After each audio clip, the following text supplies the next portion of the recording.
ਬਠਿੰਡਾ ਵਿੱਚ ਅੱਜ ਸਾਬਕਾ ਕੇਂਦਰੀ ਮੰਤਰੀ ਹਰਸਿਮਰਤ ਕੌਰ ਬਾਦਲ ਪਹੁੰਚੇ। ਕਿਸਾਨਾਂ ਵੱਲੋਂ ਸਵਾਲ ਜਵਾਬ ਕਰਨ ਦੇ ਸਵਾਲ ਤੇ ਉਹਨਾਂ ਕਿਹਾ ਕਿ ਅਸੀਂ ਖੁਦ ਹੀ ਆਪਣੇ ਪ੍ਰੋਗਰਾਮ ਮੁਲਤਵੀ ਕਰ ਦਿੱਤੇ ਨੇ। ਅਸੀਂ ਹਰ ਇੱਕ ਸਵਾਲ ਦਾ ਕਿਸਾਨਾਂ ਨੂੰ ਜਵਾਬ ਦੇਣ ਦੇ ਲਈ ਤਿਆਰ ਹਾਂ। ਉਹਨਾਂ ਕਿਹਾ ਕਿ ਅਸੀਂ ਕਿਸਾਨਾਂ ਦੀ ਹਮਾਇਤ ਤੇ ਸਾਰਾ ਕੁਝ ਛੱਡਿਆ ਅਤੇ ਆਪਣਾ ਸਾਰਾ ਕੁਝ ਤਿਆਗ ਦਿੱਤਾ ਹੈ ਤੇ ਬਾਕੀਆਂ ਨੇ ਸਿਰਫ ਗੱਲਾਂ ਹੀ ਕੀਤੀਆਂ ਨੇ। ਉੱਥੇ ਹੀ ਸੰਯੁਕਤ ਮੋਰਚੇ ਨੇ ਕਿਹਾ ਕਿ ਚੋਣਾਂ ਤੋਂ ਪਹਿਲਾਂ ਜੋ ਪਾਰਟੀ ਪ੍ਰਚਾਰ ਕਰੇਗੀ ਕਿਸਾਨ ਵਿਰੋਧੀ ਹੋਵੇਗੀ। ਇਸ ਦੇ ਸਵਾਲ ਤੇ ਉਹਨਾਂ ਕਿਹਾ ਕਿ ਅੱਜ ਦੇ ਸਮੇਂ ਜੋ ਕਿਸਾਨਾਂ ਕੋਲ ਹੈ ਉਹ ਬਾਦਲ ਸਾਹਿਬ ਦੀ ਦੇਣ ਹੈ। ਬਾਕੀ ਸਾਡੀ ਪਾਰਟੀ ਦੀ ਕਮੇਟੀ ਬਣੀ ਹੈ, ਜੋ ਸੰਯੁਕਤ ਮੋਰਚਾ ਕਹੇਗਾ ਅਸੀਂ ਉਸ ਦੇ ਨਾਲ ਚੱਲਾਂਗੇ, ਜਿਵੇਂ ਪਹਿਲਾਂ ਚੱਲੇ ਉਸੇ ਤਰ੍ਹਾਂ। ਕੱਲ ਨੂੰ ਕਿਸਾਨਾਂ ਦਾ ਸੱਦਾ ਦਿੱਤਾ, ਹਰ ਇੱਕ ਪਾਰਟੀ ਨੂੰ ਚੰਡੀਗੜ੍ਹ ਵਿਖੇ ਸਵਾਲ ਜਵਾਬ ਕਰਨਾ ਹੈ। ਕੀ ਕਹਿਣਾ ਚਾਹੋਗੇ ਕਿਸਾਨਾਂ ਨੂੰ? ਬਿਲਕੁਲ, ਅਸੀਂ ਤਾਂ ਆਪ 6 ਦਿਨ ਪਹਿਲੇ ਐਲਾਨ ਕੀਤਾ ਸੀ ਕਿ ਅਸੀਂ ਸਭ ਪ੍ਰੋਗਰਾਮ ਸਥਗਿਤ ਕਰ ਦਿੰਦੇ ਹਾਂ।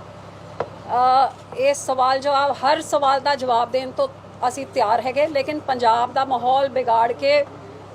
ਪਿਛਲੇ ਦਰਵਾਜ਼ੇ ਤੋਂ ਬੀਜੇਪੀ ਦੀ ਗਵਰਨਰ ਸਰਕਾਰ ਬਣਾਉਣ 'ਚ ਪੰਜਾਬ ਵਿੱਚ ਅਸੀਂ ਭਾਈਚਾਰਕ ਸਾਂਝ ਨੂੰ ਨਾ ਤੋੜੀਏ, ਇੱਕ ਦੂਜੇ ਨਾਲ ਲੜ ਭਿੜ ਕੇ ਜਿਹੜੇ ਸ਼ਰਾਰਤੀ ਲੋਕੀ ਪੰਜਾਬ ਦਾ ਮਾਹੌਲ ਖਰਾਬ ਕਰਕੇ ਬੀਜੇਪੀ ਨੂੰ ਫਾਇਦਾ ਪਹੁੰਚਾਉਣ ਦੀ ਕੋਸ਼ਿਸ਼ ਕਰ ਰਹੇ ਨੇ।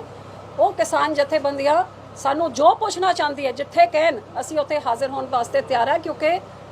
ਮੈਂ ਸਮਝਦੀ ਹਾਂ ਕਿ ਜੇ ਕਿਸੇ ਪਾਰਟੀ ਨੇ ਅਸਲੀ ਵਿੱਚ ਕਿਸਾਨਾਂ ਵਾਸਤੇ ਲੜਾਈ ਲੜੀ ਹੈਗੀ, ਕੁਝ ਛੱਡਿਆ ਹੈਗਾ, ਕੁਝ ਤਿਆਗਿਆ ਹੈਗਾ, ਫਰਜ਼ ਅਦਾ ਕੀਤਾ ਹੈ, ਤੇ ਦੂਜਾ ਨੇ ਤਾਂ ਗੱਲਾਂ ਮਾਰੀਆਂ ਨੇ, ਕੀਤਾ ਕੀ ਹੈਗਾ। ਸੋ ਸਾਨੂੰ ਜਿੱਥੇ ਮਰਜ਼ੀ ਸੱਦ ਲੈਣ। ਹਾਂ, ਸਾਡੇ 'ਚ 100 ਕਮੀਆਂ ਘਾਟ ਕਮੀਆਂ ਰਹਿ ਗਈਆਂ ਹੋਣਗੀਆਂ, ਬਹੁਤ ਕੁਝ ਹੋਰ ਜੇ ਆਪਾਂ ਕਰ ਸਕਦੇ ਸਮੇਂ ਦੇ ਹਿਸਾਬ ਨਾਲ। ਹੁਣ ਪਿੱਛੇ ਦੇਖਦੇ ਹੋ ਜ਼ਰੂਰ ਲੱਗਦਾ ਹੈ ਕਿ ਆਹ ਵੀ ਕਰ ਸਕਦੇ, ਉਹ ਵੀ ਕਰ ਸਕਦੇ ਸੀ, ਲੇਕਿਨ ਜਿਸ ਸਮੇਂ ਕੀਤਾ ਉਸ ਟਾਈਮ ਇਹਨਾਂ ਦੀ ਮਨਸ਼ਾ ਨਾ ਸਾਨੂੰ ਪਤਾ ਸੀ ਨਾ ਕਿਸਾਨਾਂ ਨੂੰ ਪਤਾ ਸੀ। ਕਿਸਾਨਾਂ ਨੂੰ ਵੀ ਨਹੀਂ ਪਤਾ ਹੋਗਾ ਕਿ ਅਜੇ 10 ਮਹੀਨੇ ਨਿਕਲ ਜਾਣਗੇ, ਇਸ ਤਰ੍ਹਾਂ ਆਪਣੇ ਮਰ ਜਾਣਗੇ। ਸੋ ਜ਼ਰੂਰ ਸੱਦਣ ਸਾਰੀ ਪਾਰਟੀਆਂ ਨੂੰ। ਮੈਨੂੰ ਸਿਰਫ ਇੰਨੀ ਬੇਨਤੀ ਹੈ ਕਿ ਜਿਨ੍ਹਾਂ ਨੇ ਕੀਤਾ ਤੇ ਜਿਨ੍ਹਾਂ ਨੇ ਨਹੀਂ ਕੀਤਾ, ਹਰੇਕ ਨੂੰ ਬਰਾਬਰ ਦੇ ਕਟਾਰ 'ਚ ਖੜਾ ਕਰਨਾ, ਕਿਤੇ ਨਾ ਕਿਤੇ ਬੇਇਨਸਾਫੀ। ਸੰਯੁਕਤ ਮੋਰਚੇ ਨੇ ਇੱਕ ਐਲਾਨ ਕੀਤਾ ਵੀ ਜਦੋਂ ਤੱਕ ਚੋਣਾਂ ਅਨਾਉਂਸ ਨਹੀਂ ਹੁੰਦੀ ਉਸ ਤੋਂ ਪਹਿਲਾਂ ਜੇ ਕੋਈ ਪ੍ਰਚਾਰ ਕਰਦਾ ਤਾਂ ਉਹ ਕਿਸਾਨ ਵਿਰੋਧੀ ਆਖਿਆ ਜਾਏਗਾ। ਦੇਖੋ, ਇਹ ਗੱਲਬਾਤ ਉੱਥੇ ਸਾਡੀ ਕਮੇਟੀ ਗਈ ਹੈਗੀ। ਜੇ ਉਹ ਇਹ ਕਹਿਣਗੇ, ਮੈਂ ਇਹਦਾ ਜਵਾਬ ਮੈਂ ਨਹੀਂ ਦੇ ਸਕਦੀ ਕਿਉਂਕਿ ਪਾਰਟੀ ਫੈਸਲਾ ਕਰਦੀ ਹੈ। ਮੈਂ ਤਾਂ ਇੱਕ ਪਾਰਟੀ ਦੇ ਆਪਣੇ ਇਹਨਾਂ ਵਰਕਰਾਂ ਦੀ ਤਰ੍ਹਾਂ ਇੱਕ ਨਿਮਾਨੀ ਸੇਵਾਦਾਰ ਹਾਂ। ਸੋ ਉਹ ਗੱਲਬਾਤ ਜਿਹੜੀ ਵੀ ਹੋਏਗੀ, ਜੇ ਬਸ ਸੰਯੁਕਤ ਮੋਰਚਾ ਨੂੰ ਲੱਗੂਗਾ, ਆਪਣੇ ਪਾਰਟੀ ਦੀ ਜਿਹੜੀ ਕਮੇਟੀ ਹੈ ਉਹ ਜੋ ਵੀ ਕਹੂਗੀ, ਅਖੀਰ 'ਚ ਉਹਨਾਂ ਦੀ ਗੱਲ ਮੰਨੀ ਜਾਊਗੀ। ਜਦ ਸਾਨੂੰ ਕਿਹਾ ਕਿ ਰੋਜ਼ ਰੈਲੀ ਤੁਸੀਂ ਬੰਦ ਕਰ ਦਿਓ, ਕਿਸਾਨੀ ਸੰਘਰਸ਼ ਨੂੰ ਢਾਹ ਲੱਗਦਾ ਹੈ, ਅਸੀਂ 1 ਅਕਤੂਬਰ ਦੇ ਬਾਅਦ ਉਹਨੂੰ ਬੰਦ ਕਰਤਾ। ਜਦ ਸਾਨੂੰ ਹੁਣ ਕਿਹਾ ਗਿਆ ਕਿ ਇਹ ਆਪਾਂ ਦੇਖ ਰਹੇ ਹਾਂ ਕਿ ਕਾਂਗਰਸ ਤੇ ਆਮ ਆਦਮੀ ਫਾਇਦਾ ਕਿਹਨੂੰ ਹੋ ਰਿਹਾ, ਕਿਉਂਕਿ ਕਾਂਗਰਸ ਲੀਰੋ ਲੀਰ ਹੋਈ ਪਈ ਹੈ, ਇਹ ਕੋਈ ਪ੍ਰੋਗਰਾਮ ਕਰ ਨਹੀਂ ਪਾ ਰਹੀ ਹੈ, ਇਕੱਲੇ ਲੋਕਾਂ ਦੇ ਪੈਸੇ ਦੇ ਨਾਲ ਇਸ਼ਤਿਹਾਰਾਂ। ਆਮ ਆਦਮੀ ਪਾਰਟੀ ਦੇ ਉਹਨੇ ਮੁੱਖ ਮੰਤਰੀ ਦੇ ਚਿਹਰੇ ਦੇ ਉਹ ਪਾਰਟੀ ਜੇ ਅਜੇ ਦੇਖੋ ਕਿਹੜਾ ਬਵਾਲ ਮਚੂਗਾ। ਸੋ ਜਿਹੜੀ ਪਾਰਟੀ ਨੇ ਸ਼ੁਰੂ ਤੋਂ ਕਿਸਾਨੇ ਵਾਸਤੇ ਕੁਝ ਕੀਤਾ ਹੈਗਾ, ਬਾਦਲ ਸਾਹਿਬ ਨੇ ਕਿਸਾਨਾਂ ਦਾ ਮਸੀਹਾ ਕਿਉਂ ਕਰਿਆ। ਅੱਜ ਕਿਸਾਨਾਂ ਦੇ ਕੋਲ ਜੋ ਕੁਝ ਹੈ ਬਾਦਲ ਸਾਹਿਬ ਦੀ ਦੇਣ ਹੈ।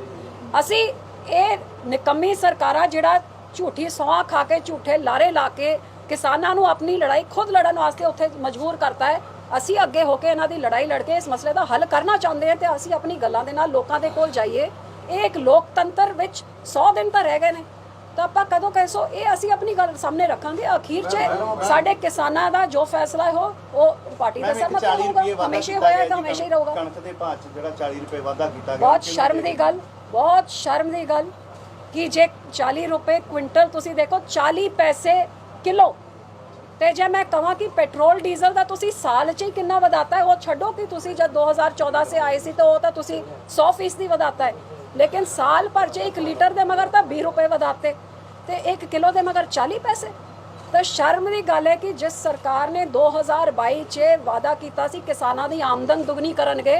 ਇਹਨਾਂ ਨੇ ਤਾਂ ਕਿਸਾਨੀ ਨੂੰ ਮਾਰੂ ਕਾਨੂੰਨ ਲਾ ਕੇ ਤੇ ਮਹਿੰਗਾਈ ਵਧਾ ਕੇ ਕਿਸਾਨ ਦੇ ਢਿੱਡ 'ਚ ਕੀ ਲੱਤ ਮਾਰ ਕੇ ਕਿਸਾਨੀ ਖਤਮ ਕਰਨ ਵਾਲੇ ਅਟੈਕ ਵੀ ਹੋਇਆ। ਮੈਡਮ ਕੀ ਕਹਿਣਾ ਚਾਹੁੰਦੇ? ਆਹੀ ਤਾਂ ਗੱਲ ਹੈ। ਅਸੀਂ ਲੋਕਾਂ ਦੇ ਕੋਲ ਤਾਂ ਹੀ ਤਾਂ ਜਾਣਾ ਚਾਹੁੰਦੇ ਨੇ ਕਿ ਪੰਜਾਬ ਨੂੰ 5 ਸਾਲ ਪਹਿਲੇ ਆਪਾਂ ਕਿੱਥੇ ਛੱਡ ਕੇ ਗਏ ਸੀ ਤੇ ਹਰੇਕ ਪੱਖੋਂ ਪੰਜਾਬ ਅੱਜ ਕਿੱਥੇ ਪਹੁੰਚ ਗਿਆ ਹੈਗਾ। ਤੇ ਭਾਵੇਂ ਆਪਾਂ ਭ੍ਰਿਸ਼ਟਾਚਾਰ ਦੀ ਗੱਲ ਕਰੀਏ ਜਾਂ ਅਤਿਆਚਾਰ ਦੀ ਗੱਲ ਕਰੀਏ ਜਾਂ ਬਿਜਲੀ ਦੇ ਬਿੱਲ ਦੀ ਗੱਲ ਕਰੀਏ, ਕਿਸਾਨੀ ਦੀ ਗੱਲ, ਹਰ ਪੱਖੋਂ ਪੰਜਾਬ ਕਿੰਨਾ ਪਿਛੜ ਗਿਆ ਹੈ ਕਿ ਅਸੀਂ ਰਾਸ਼ਟਰਪਤੀ ਰਾਜ ਲਾ ਕੇ ਕੈਪਟਨ ਸਾਹਿਬ ਨੂੰ ਹੋਰ ਸਮੇਂ ਦੇਣਾ ਹੈ ਕਿ ਬੀਜੇਪੀ ਨੂੰ ਗਵਰਨਰ ਰਾਜ ਲਾ ਕੇ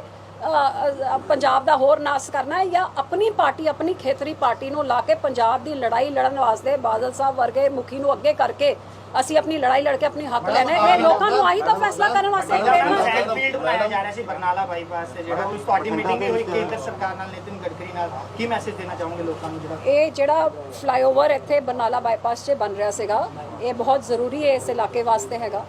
ਲੇਕਿਨ ਕਿਸੇ ਕਾਰਨ ਕਰਕੇ ਇਸ ਕਾਂਗਰਸ ਸਰਕਾਰ ਨੇ ਮੈਨੂੰ ਨਹੀਂ ਪਤਾ ਇਹ ਕਿਸ ਤਰ੍ਹਾਂ ਇਹ ਫੈਸਲੇ ਕਰਦੇ ਜਾਂ ਤਾਂ ਲੋਕਾਂ ਤੋਂ ਇੰਨੇ ਟੁੱਟੇ ਹੋਏ ਨੇ ਅੱਜ ਦੀ ਤਾਰੀਖ 'ਚ ਜੇ ਅਸੀਂ ਅੰਮ੍ਰਿਤਸਰ ਵੀ ਦੇਖੀਏ ਜਿੱਥੇ ਵੀ ਉਹ ਬੰਦ ਵਾਲੇ ਵਾਲ ਵਾਲੇ ਫਲਾਈਓਵਰ ਬਣੇ ਉਹਨਾਂ ਸਾਰਿਆਂ ਨੂੰ ਤੋੜ ਕੇ ਪਿਲਰ ਵਾਲਾ ਕੀਤਾ ਸ਼ਹਿਰ ਦੇ ਵਿੱਚ ਤੁਸੀਂ ਬੰਦ ਦੀਵਾਰਾਂ ਵਾਲੀ ਕੱਢ ਫਲਾਈਓਵਰ ਬਣਾ ਦਿਓ ਛੋਟੀ 24 ਫੁੱਟੀ ਰੋਡ ਆ ਉੱਥੇ ਇੱਕ ਗੱਡੀ ਖਰਾਬ ਹੋ ਗਈ ਇੱਕ ਪਾਸੇ ਸਾਰੀ ਰਿਹਾਇਸ਼ ਦੂਜੇ ਪਾਸੇ ਹਸਪਤਾਲ ਦੂਜੇ ਪਾਸੇ ਸਾਰੀ ਸਕੂਲ ਕਾਲਜ एक एम्बुलेंस आन चे एक फायर ब्रिगेड आन चे रास्ता ब्लॉक हो जाएगा लोकी कितने जा रोज ट्रैफिक जाम ਆਪਾਂ ਪਿਲਰ ਵਾਲੇ ਬਣਾ ਦਈਏ ਜਿਹਦੇ ਨਾਲ ਸਾਰਾ ਸ਼ਹਿਰ ਵੀ ਸੌਖਾ ਮੈਂ ਤਾਂ ਆਹੀ ਬੇਨਤੀ ਕੀਤੀ ਜਿਹੜੇ ਕਰਨੀ ਸੀਗੀ ਸਰਕਾਰ ਨੂੰ ਮੈਡਮ ਬਠਿੰਡਾ ਦੇ ਵਿੱਚ ਜਿਹੜੇ ਹੈਗੇ 5 ਸੀਟਾਂ ਦਾ ਅਨਾਉਂਸ ਹੋ ਚੁੱਕਾ ਹੈ ਜਦੋਂ ਕਿ ਜਿਹੜੀ ਤੁਸੀਂ ਸਭ ਤੋਂ ਪਹਿਲਾਂ ਅਨਾਉਂਸ ਕੀਤੀ ਸੀ ਉਹ ਅਜੇ ਤੱਕ ਆਫੀਸ਼ੀਅਲੀ ਡਿਕਲੇਅਰ ਨਹੀਂ ਹੋਈ ਬਠਿੰਡਾ ਅਰਬਨ ਦੀ ਸੀਟ ਬਠਿੰਡਾ ਸ਼ਹਿਰੀ ਚ ਬਦਲਦੇ ਜੇ ਮੈਂ ਐਲਾਨ ਕੀਤੀ ਤਾਂ ਪ੍ਰਧਾਨ ਸਾਹਿਬ ਦੇ ਕਹੇ ਚ ਹੀ ਕੀਤੀ ਹੋਊਗੀ ਜੀ ਆਏ ਸੀਗੇ ਉਹ ਕਹਿੰਦੇ ਵੀ ਸਾਡੀ ਗੱਲ ਹੋਈ ਹੈ ਜੀ ਹਾਈ ਕਮਾਂਡ ਦਾ ਬਿਲਕੁਲ ਗਲਤ ਹੈਗਾ ਜਿਹੜੀ ਸੀਟ ਐਲਾਨ ਹੋਈ ਹੈ ਜਿਸ ਕੈਂਡੀਡੇਟ ਵਾਸਤੇ ਐਲਾਨ ਹੋਈ ਹੈ ਪਾਰਟੀ ਵੱਲੋਂ ਉਹ ਕੈਂਡੀਡੇਟ ਹੀ ਨਵਾਜਿਆ ਗਿਆ ਹੈਗਾ ਤੇ ਹੋਰ ਬੰਦਾ ਕੋਈ ਕੁਝ ਬੋਲ ਕੇ ਇਸ ਤਰ੍ਹਾਂ ਭਰਮ ਭੁਲੇਖਾ ਫੈਲਾਵੇ ਇਹ ਮੈਂ ਨਹੀਂ ਸਮਝਦੀ ਕਿਵੇਂ ਦੇਖਦੇ ਹੋ ਖਜ਼ਾਨਾ ਮੰਤਰੀ ਦੀ ਕਾਰਗੁਜ਼ਾਰੀ ਨੂੰ ਕਿਵੇਂ ਦੇਖਦੇ ਹੋ ਜੀ ਬਠਿੰਡਾ ਦੇ ਵਿੱਚ ਜਿੰਨੇ ਕੰਮ ਸੀਗੇ ਸਾਰੇ ਰੁਕ ਚੁੱਕੇ ਆ ਜਿਸ ਤਰ੍ਹਾਂ ਖਜ਼ਾਨਾ ਖਾਲੀ ਹੈ ਨਾ ਉਹਦੀ ਕਾਰਗੁਜ਼ਾਰੀ ਵੀ ਇਹੋ ਜਿਹੀ 0/0 ਰਹੀ ਹੈ ਜਿਹਦੇ ਕਰਕੇ ਅਸੀਂ ਆਪਣੀ ਪਾਰਟੀ ਤੋਂ ਸਤਿ ਸ੍ਰੀ ਅਕਾਲ ਬੁਲਾਇਆ ਕਿਉਂਕਿ ਉਸ ਟਾਈਮ ਵੀ ਆਹੀ ਖਜ਼ਾਨਾ ਮੰਤਰੀ ਕਹਿੰਦਾ ਸੀ ਕਿ ਮੋਟਰਾਂ ਦੇ ਬਿੱਲ ਲਾ ਦਿਓ ਪੈਨਸ਼ਨ ਸ਼ਗਨ ਬੰਦ ਕਰ ਦਿਓ ਇਹ ਸਾਰੀ ਚੀਜ਼ਾਂ 'ਚ ਨੰਨਾ ਹੀ ਪਾਉਂਦਾ ਰਿਹਾ ਹੈ ਉਹਦੇ ਬਾਅਦ ਫਿਰ ਚੋਣ ਮੈਨੀਫੈਸਟੋ ਦਾ ਮੁੱਖ ਆਰਕੀਟੈਕਟ ਆਹੀ ਸੀਗਾ ਉਸ ਮੈਨੀਫੈਸਟੋ ਤੋਂ ਤਾਂ ਕੱਢ ਲਓ ਕਿ ਕਿਹੜੀ ਚੀਜ਼ ਪੂਰੀ ਕੀਤੀ ਹੈ ਜਿਹੜੇ ਇੰਨੀ ਸ਼ਰਮ ਨਹੀਂ ਆਈ ਮਤਲਬ ਅੱਜ ਕੋਈ ਪੰਚਾਇਤ ਸਰਪੰਚੀ ਬਣਦਾ ਹੈਗਾ ਜਾਂ ਐਮਸੀ ਬਣਦਾ ਆਪਦੇ ਘਰ ਦੀ ਗਲੀ ਤਾਂ ਬਣਵਾ ਲੈਂਦਾ ਹੈ ਬਾਦਲ ਰੋਡ ਦੀ ਸੜਕ ਜਾ ਕੇ ਦੇਖੋ ਜਿੰਨੇ ਵੱਡੇ ਟੋਏ ਨੇ ਤੇ ਕਿੰਨੇ ਐਕਸੀਡੈਂਟ ਰੋਜ਼ ਹੁੰਦੇ ਨੇ ਜਿਹੜਾ ਬੰਦਾ ਸ਼ਰੇਆਮ ਝੂਠ ਮਾਰ ਕੇ ਸਰਕਾਰ 'ਚ ਬੈਠ ਕੇ ਅੱਜ ਬਠਿੰਡੇ ਦੀ ਸ਼ਾਨ ਚਲੋ ਪਹਿਲੇ ਤਾਂ ਤੁਸੀਂ ਕਿਹਾ ਥਰਮਲ ਤੋਂ ਧੂਆਂ ਕੱਢੋਗੇ ਤੁਸੀਂ ਥਰਮਲ ਹੀ ਚੱਕ ਕੇ ਬੰਦ ਕਰਤਾ ਹੁਣ ਕਰੋੜਾਂ ਦੀ ਜ਼ਮੀਨ ਤੁਸੀਂ ਕੌਡੀਆਂ ਦੇ ਭਾਅ ਵੇਚ ਕੇ ਥਰਮਲ ਹੀ ਤੋੜਦੇ ਮੈਂ ਤੁਸੀਂ ਖਾਲੀ ਕਰਤਾ ਠੀਕ ਹੈ ਉਹਨੂੰ ਇੱਕ ਮੋਨੂਮੈਂਟ ਦੀ ਤਰ੍ਹਾਂ ਉਹਨੂੰ ਕਈ ਚੀਜ਼ਾਂ ਹੋਰ ਉਹਦਾ ਇਸਤੇਮਾਲ ਹੋ ਸਕੇ ਇੱਕ ਦਿੱਖ ਬਣ ਸਕਦੀ ਸੀ ਜਿਹਦੇ ਨਾਲ ਟੂਰਿਜ਼ਮ ਵੱਧ ਸਕਦਾ ਸੀ ਉਹਨੂੰ ਡਿਮੋਲਿਸ਼ ਕਰਤਾ ਮੈਡਮ ਅਕਾਲੀ ਦਲ ਗੱਲ ਹੋ ਰਹੀ ਜੀ ਉਹਦੇ ਵਿੱਚ ਅਕਾਲੀ ਦਲ 2025 ਤੱਕ ਜਿਹੜਾ ਮਿਆਦ ਰੱਖੀ ਗਈ ਸੀਗੀ ਇਹਦੇ ਥਰਮਲ ਪਲਾਂਟ ਦੀ ਤੇ ਪੈਸੇ ਵੀ ਲਗਾਏ ਗਏ ਸੀ ਮੈਮ ਹੁਣ ਜਿਹੜਾ ਚਿਮਨੀਆਂ ਢਾਹਤੀਆਂ ਕਿ ਸਰਕਾਰ ਆ ਜਾਂਦੀ ਹੈ ਤਾਂ ਜਾਂਚ ਬਿਲਕੁਲ ਕਪਲਾ ਘੁਟਾਲਾ ਹੈਗਾ ਜਿਸ ਤਰ੍ਹਾਂ ਇਹਨਾਂ ਦੇ ਖੁਦ ਤੁਸੀਂ ਬਠਿੰਡੇ ਦਿਹਾਤੀ ਦੀ ਤੁਸੀਂ ਉਹ ਜਿਹੜੇ ਇਹਨਾਂ ਦੇ ਇੰਚਾਰਜ ਲਾਏ ਹੋਏ ਨੇ ਮਨਪ੍ਰੀਤ ਵੱਲੋਂ ਹੀ ਉਹਨਾਂ ਨੇ ਕਿਹੋ ਜਿਹੇ ਗੰਦੇ ਇਲਜ਼ਾਮ ਜਿਹੜੇ ਕੈਪਟਨ ਸਾਹਿਬ ਗੁਟਕਾ ਸਾਹਿਬ ਦੀ ਸਹੁੰ ਖਾ ਕੇ ਕਹਿੰਦੇ ਸੀ ਕਿ 4 ਹਫ਼ਤਿਆਂ ਤੇ ਨਸ਼ਾ ਖਤਮ ਕਰ ਦਾਂਗਾ ਅੱਜ ਉਹਨਾਂ ਦੇ ਮੰਤਰੀ ਦੇ ਉੱਤੇ ਉਹਨਾਂ ਦਾ ਹੀ ਕਾਂਗਰਸੀ ਇਲਜ਼ਾਮ ਲਾ ਰਿਹਾ ਹੈ ਕਿ ਸ਼ਰੇਆਮ ਨਸ਼ਾ ਵੇਚ ਰਹੇ ਤਾਂ ਘਰ ਘਰ 'ਚ ਬਠਿੰਡੇ 'ਚ ਨਸ਼ਾ ਕਿਵੇਂ ਪਹੁੰਚਿਆ ਇੱਕ ਬੱਚਾ ਨਹੀਂ ਕਰਦੇ 2 ਬੱਚੇ ਨਸ਼ੇ ਦੀ ਇੰਜੈਕਸ਼ਨ ਲਾ ਕੇ ਮਰ ਰਹੇ ਨੇ ਕਿੰਨੀ ਮੌਤਾਂ ਹੋ ਰਹੀਆਂ ਨੇ ਇਹਦੇ 'ਚ ਰੋਕ ਟੋਕ ਕੀ ਵਿੱਤ ਮੰਤਰੀ ਸਾਹਿਬ ਇਹਨੂੰ ਰੋਕ ਨਹੀਂ ਸਕਦੇ ਸੀ ਆਪਦੇ ਹਲਕੇ 'ਚ ਹਕੀਕਤ ਆ ਹੈਗੀ ਕਿ ਆ ਸਾਰੀ ਚੀਜ਼ਾਂ ਫੈਲਾ ਕੇ ਨੁਕਸਾਨ ਲੋਕਾਂ ਦਾ ਕਰਕੇ ਪੰਜਾਬ ਦਾ ਇਸ ਸਰਕਾਰ ਨੇ ਤੇ ਹਰਿਆਣਾ ਦੇ ਵਿੱਚ ਅੱਜ ਫਿਰ ਇੰਟਰਨੈਟ ਲੋਕਤੰਤਰ ਦਾ ਘਾਣ ਬੀਜੇਪੀ ਸਰਕਾਰ ਕਰ ਰਹੀ ਹੈਗੀ ਇਹਦੇ ਵਿੱਚ ਕੋਈ ਸ਼ੱਕ ਨਹੀਂ ਜਿਸ ਤਰ੍ਹਾਂ ਕਾਲੇ ਕਾਨੂੰਨ ਹੋਣ ਜਾਂ ਕਿਸਾਨਾਂ ਦੇ ਨਾਲ ਜਿਸ ਤਰ੍ਹਾਂ ਦਾ ਵਤੀਰਾ ਕੀਤਾ ਜਾ ਰਿਹਾ ਹੈ ਆਹੀ ਜੰਮੂ ਕਸ਼ਮੀਰ 'ਚ ਕੀਤਾ ਸੀ ਆਹੀ ਹਰਿਆਣਾ 'ਚ ਤੇ ਜੇ ਪੰਜਾਬ ਦੇ ਲੋਕਾਂ ਨੇ ਆਪਣੀ ਪਾਰਟੀ ਕਾਮਯਾਬ ਨਹੀਂ ਕੀਤੀ ਇਹਨਾਂ ਦਾ ਕੈਪਟਨ ਨਾਲ ਰਲ ਮਿਲ ਕੇ ਕੇਜਰੀਵਾਲ ਦੇ ਨਾਲ ਮਿਲ ਕੇ ਇਹਨਾਂ ਨੇ ਪੰਜਾਬ 'ਚ ਵੀ ਆਹੀ ਕਰਨਾ ਹੈ ਸ਼ਰਮ ਦੀ ਗੱਲ ਹੈਗੀ ਕਿ ਇੱਕ